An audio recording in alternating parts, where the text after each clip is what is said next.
이렇게 글을 썼답니다. 그 할머니는 난소암으로 오랫동안 병상이 되셨고 나중에는 호스피스 병동으로 가셔서 거기서 생을 마감하셨답니다. 근데 그분이 이렇게 글을 쓴 것을 장례식장에서 딸이 어머니가 이런 글을 남기셨습니다 라고 이 글을 장례식장에 참여하였던 사람들에게 읽어줄 때에 모든 사람들이 다 눈물바다가 되게 되었다라고 합니다. 아주 간단합니다. 이렇게 기록하고 있어요.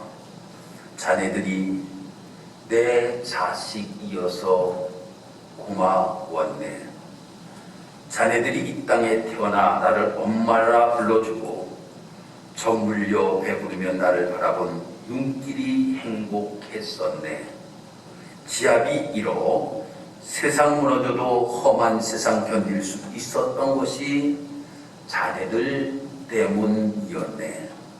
병들어 하나님이 부르실 때에 옆에 있어 주어서 고마웠네. 자네들이 있어 참 잘 살았네. 자네들이 있어서 참으로 열심히 살았네. 사랑하는 딸아, 딸 노릇하느라고 고생했다. 며느리야, 며느리 노릇하느라고 고생했다. 큰 애야, 큰 애 맞이 노릇하느라고 고생했다. 둘째야, 일찍 어미 곁을 떠나 너무나도 많은 고생을 했다. 막내야, 어미젖 시원치 않고 참으로 잘 자라줘서 고맙고 공부하느라고 고생했다. 고맙다. 사랑하는 자녀들아, 우리 천국에서 만나자 라고 하는 이 짧은 글을 어머니가 쓰셨다라고 하는 겁니다. 아주 짧은 글임에도 불구하고 이 글을 장례식장에서 딸이 읽을 때에 온 장례식장에 참여하였던 사람들이 눈물을 흘렸다라고 합니다. 참 사람의 마지막에 무엇을 남기느냐라고 하는 것이 참으로 중요하다라고 생각합니다. 우리가 이 세상에 삶을 살아가면서 수많은 이야기와 수많은 글을 남기며 삶을 살아가는 것이 우리들의 삶의 모습입니다. 여러분들이 하루를 살아가면서 얼마나 많은 말들을 하면서 우리가 삶을 살아갑니까? 또 요즘은 SNS를 많이 하다 보니까 카톡을 통하여서도 문자, 또 밴드를 통하여서도 카페를 통하여서도 또 문자를 통하여서도 수많은 글들을 우리가 쓰면서 삶을 살아가는 것이 우리의 삶의 모습입니다. 그런데 우리가 언젠가는 우리도 이 할머니와 같이 죽을 날이 우리에게 있을 텐데 우리는 어떠한 글들과 어떠한 이야기를 우리의 후손들에게 남길 것인가 라고 하는 것을 아이고 나는 아직도 죽을 날이 멀고 멀었는데 뭐 벌써부터 그러한 글과 그러한 이야기를 할 필요가 있느냐라고 생각할지 모르지만 언제 우리가 갈지는 아무도 모른다라고 하는 겁니다. 아무도 모르는 거예요. 그래서 오건사님 여기에 계십니다만 오건사님의 가정을 저가 신방하여서 오건사님 전에 저가 그러한 설교를 저가 매일 다임에 관하여서 설교를 여러분들에게 했잖아요. 그 설교를 들으시고 집에 가셔서 쓰셨다라고 하는 거예요. 나중에 읽어보니까 좀 이상하더라는 거예요. 그래서 권사님이 아이고 목사님, 내가 전에 한번 써놓은 게 있는데 참 내가 또 다시 읽어보니까 좀 이상하다 그래. 아유 그럼 또 다시 쓰시면 된다고. 길게 쓰실 필요 없습니다. 짧게라도 정말 내가 내 후손들에게 꼭 이야기하고 싶은 것들을 이렇게 써놓으시면 나중에 후손들이 그것을 읽어보고 참 우리 어머니가 우리들을 이렇게 생각하였고 어머니가 돌아가시면서 우리에게 바랐던 것이 무엇인가라고 하는 것을 자녀들이 알게 되기 때문에 누가 그렇게 글을 잘 써서 소설책처럼 만들겠습니까? 간단하더라고 할지라도 참으로 자녀들에게 꼭 이야기하고 싶은 것들을 기록하는 것들이 참으로 필요하다라고 하는 겁니다. 오늘 다윗도 마찬가지입니다. 오늘 이 본문의 말씀을 보면 이 다윗이 오늘 본문에 죽을 날이 임박하여서 아들 솔로몬에게 유언을 남기는 내용에 관하여서 말씀이 기록이 되고 있습니다. 오늘 2절의 말씀 보면 내가 이제 세상 모든 사람들의 가는 길로 가게 되었다 라고 말씀합니다.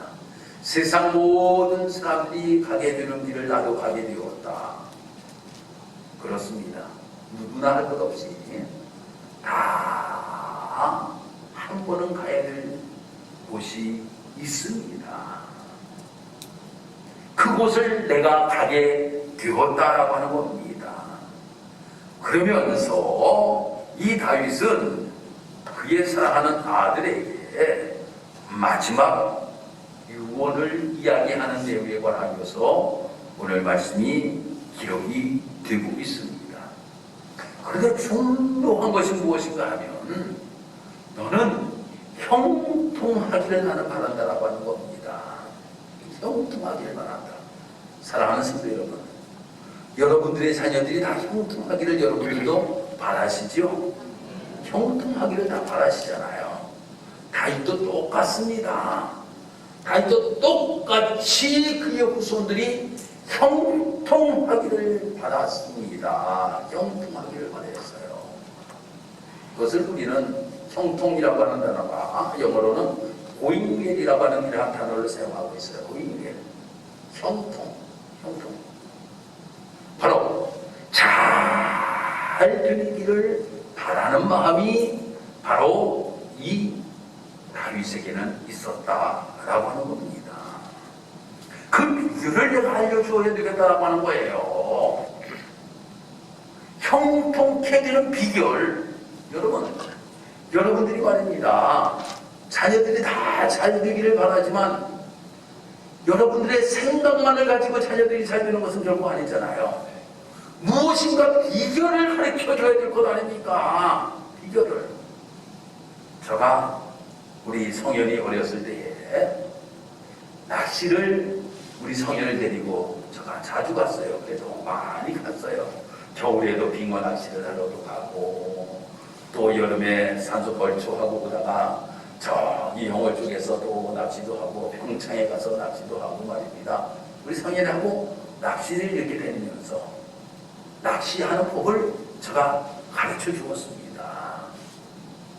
미끼를 잘 끼지는 못하잖아요. 지렁이 미끼를 끼워야 되는데 그렇다고 여러분 미끼를 끼지 아니하고 낚시가 아무리 비싼 낚시라고 할지라도 던져놓으면 말입니다. 거기에는 절대로 고기가 잡히지가 않는 법입니다. 낚시를 하기 위해서는 미끼를 어떻게 끼워야 되는가 라고 하는 것을 잘 가르쳐주고 또 입질을 할 때 어떻게 당겨야 되는가 라고 하는 것을 가르쳐 주어야지만 고기를 잡을 수가 있는 거예요. 그리고 나서 고기 한 마리를 잡으니까 우리 성현이가 좋아가지고 아빠 나도 잡았다는 거예요. 나도 잡았다고. 우리가 말입니다. 신앙생활을 하면서 우리 후손들이 다 잘 되기를 바라고 있습니다. 누구나 다 잘 되기를 바라고 있어요. 여기에 계시는 분들이 우리 후손들이 잘못되기를 바라는 분 한 분도 없습니다. 다 잘 되기를 바라요. 인간이라면 다 그렇습니다.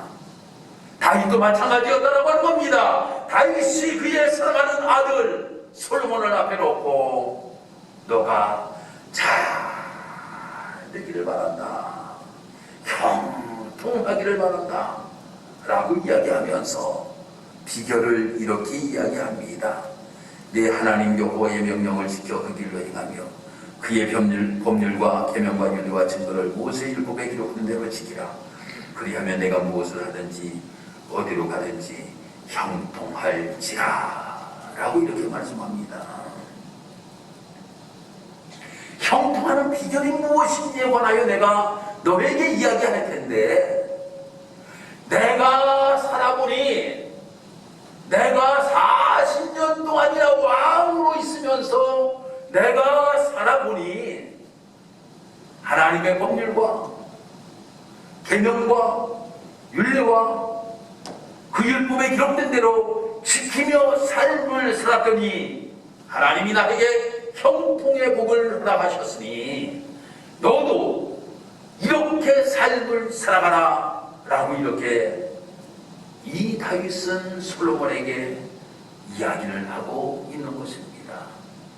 사랑하는 성도 여러분, 다윗이 죽을 날이 임박하였는데 거짓말 시키겠습니까? 자녀 앞에 놓고 거짓말 시키겠습니까? 자녀를 앞에 놓고 거짓말 시키는 방법 하나도 없습니다. 그것도 어떻게 하여야지 형통케 되는 비결을 알려주는데 거짓말 시키는 사람이 어디 있겠습니까? 그대로 자기가 체험하였던 이야기를 이제 이 솔로몬에게 하고 있는 것입니다. 여러분, 우리가 이 말씀을 보면 너무나도 좀 싱거운 것 같은 느낌이 들지 않습니까? 자녀를 앞에 놓고 말입니다. 야, 내가 너에게 형통의 복을, 형통하는 비결을 내가 가르쳐 줄게. 말씀 잘 지켜. 이거예요. 말씀 잘 지켜.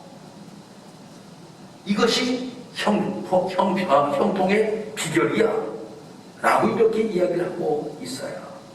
그렇지만 다윗이 70년 생애를 삶을 살아가면서 농축한 말씀이 이 말씀이었다라고 하는 겁니다. 이 말씀이었어요. 그렇기 때문에 우리 사랑하는 모든 성도 여러분들도 우리가 삶을 살아가면서 우리의 자녀들이 잘 되게 하기 위하여서는 우리는 자녀들 향하여 말씀 잘 지키며 삶을 살아가야 된다고 하는 것을 꼭 알려줘야 된다고 하는 겁니다. 알려줘야 돼요.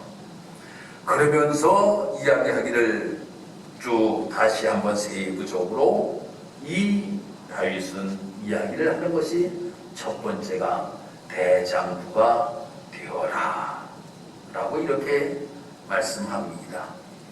2절 말씀에 내가 이제 세상 모든 사람들이 가는 길로 가게 되었으니 너는 힘써 대장부가 되고, 대장부가 되라고 하는 말씀은 세번역에서 아주 쉽게, 이 번역 성경들이 참으로 많이 있는데 세번역 성경에서 보면 우리가 아주 쉽게 우리가 이해할 수가 있어요.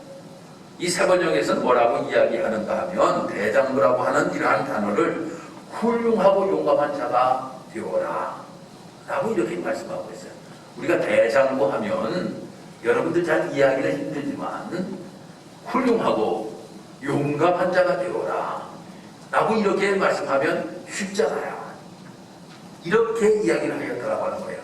그런데 원어적으로 이 말을 찾아보면 말입니다. 어떻게 이야기를 하고 있는가 하면 너는 강한 자가 되어라. 그리고 남자다운 남자가 되어라 라고 이렇게 말씀하고 있어요.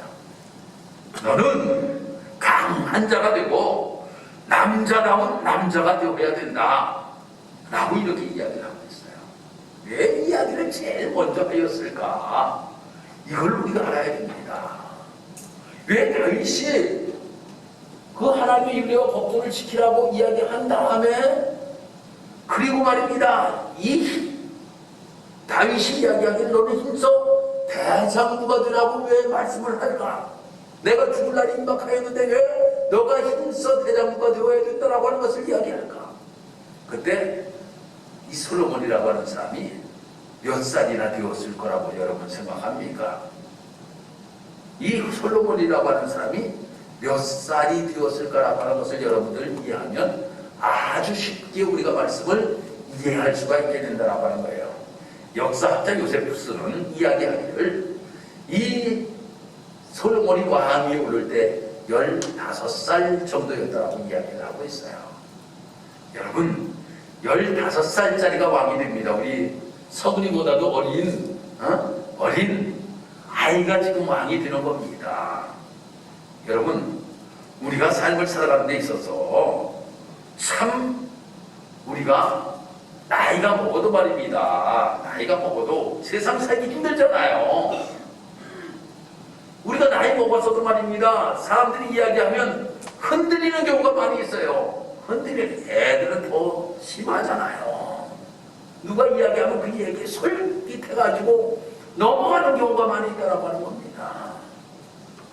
너는 강한 자가 되고 너는 남자다운 남자가 되라고 하는 이야기는 무슨 이야기인가 하면 오는 것이 옳다라고 이야기할 수 있는 자가 되어야 된다고 하는 거예요. 이제 맨 마지막 부분에 공의에 관하여서도 이 다윗이 솔로몬에게 이야기를 하지만 옳은 것이 옳다라고 이야기할 수 있어야 된다고 하는 겁니다. 흔들리지 말아야 된다고 하는 거예요. 너가 나이가 지금 너무나도 어리고 어린 나이의 왕이 되었지만 너는 흔들리는 자가 되어서는 안 된다고 하는 거예요. 또 우리가 야곱이라고 하는 사람이 말입니다.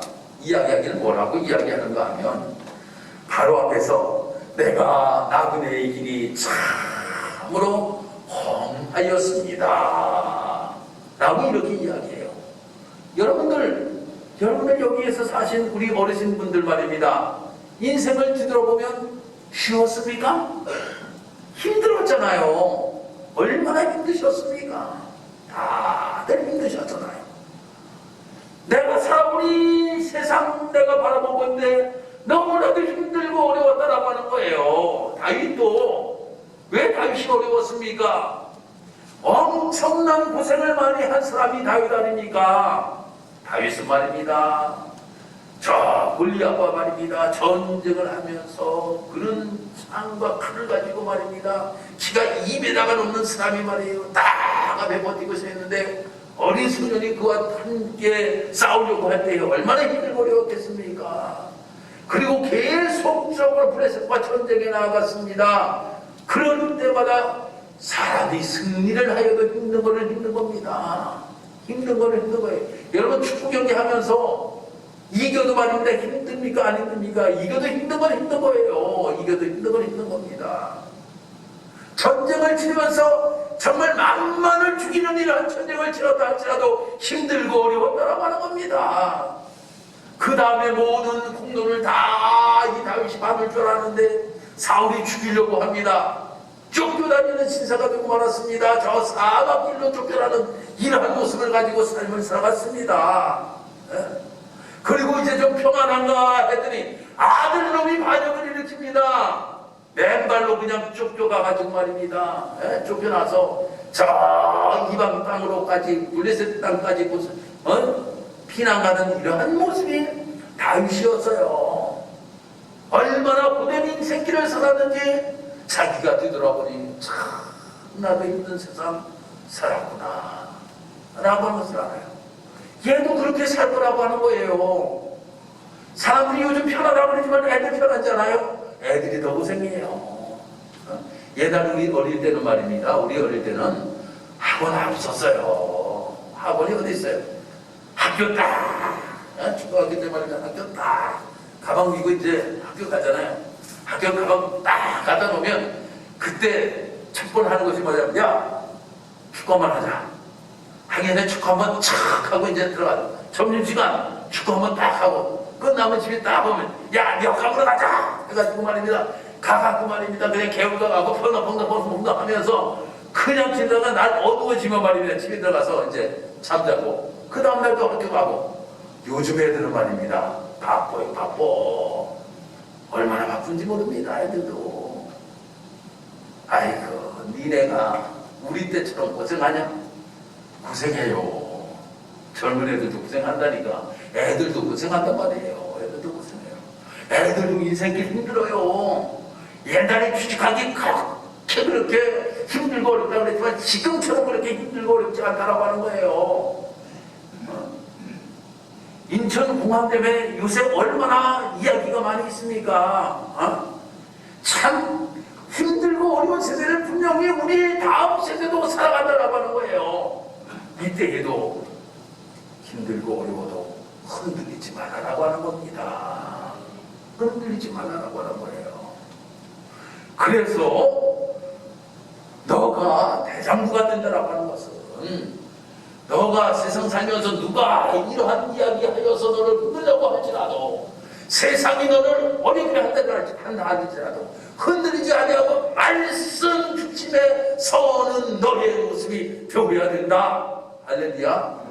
이거를 지금 이야기하고 있는 겁니다. 그래서 힘써 대장부가 되라고 이야기하고 있는 거예요.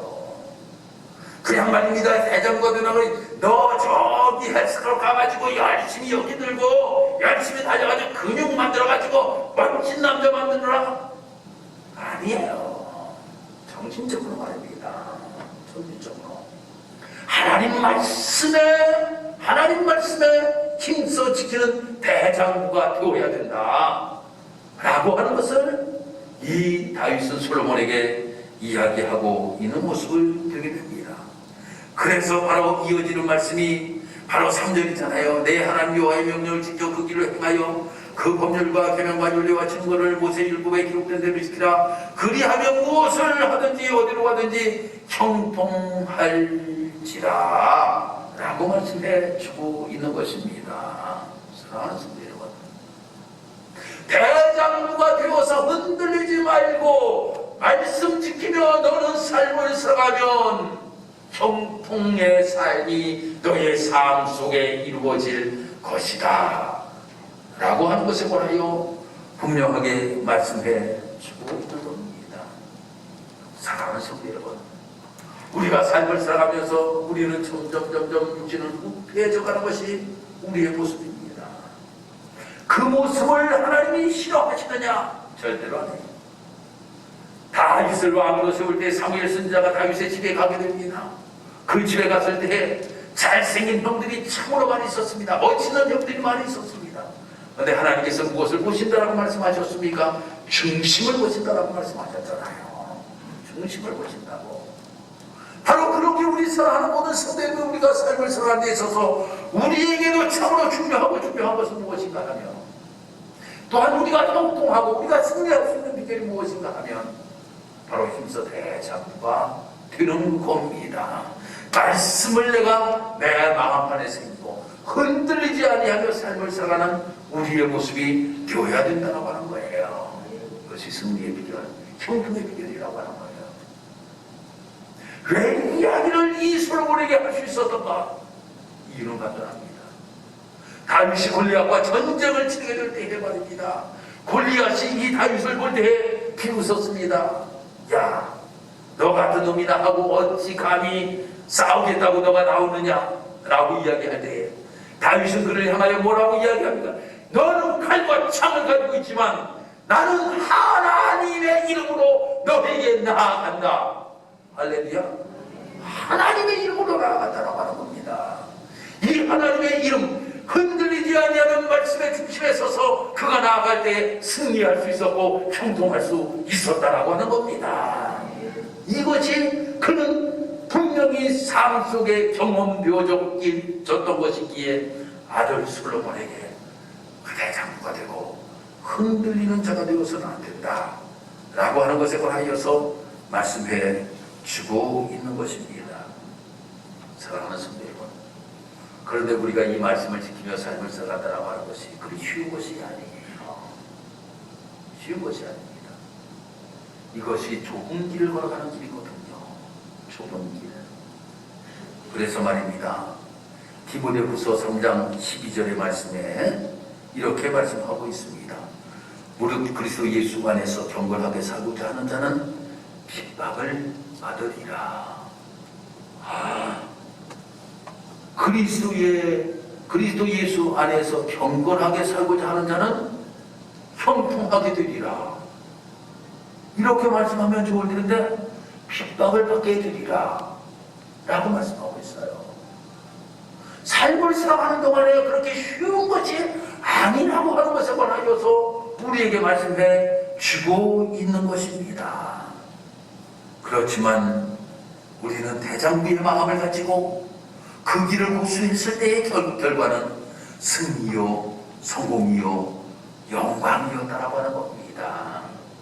그러기에 우리 사랑하는 성도 여러분들이 우리가 삶을 살아가면서 우리는 이 말씀을 마음속에 깊이 되새기면서 내 사랑하는 자녀들에게 정말 이 말씀을 내가 꼭 들려주어야 되겠구나.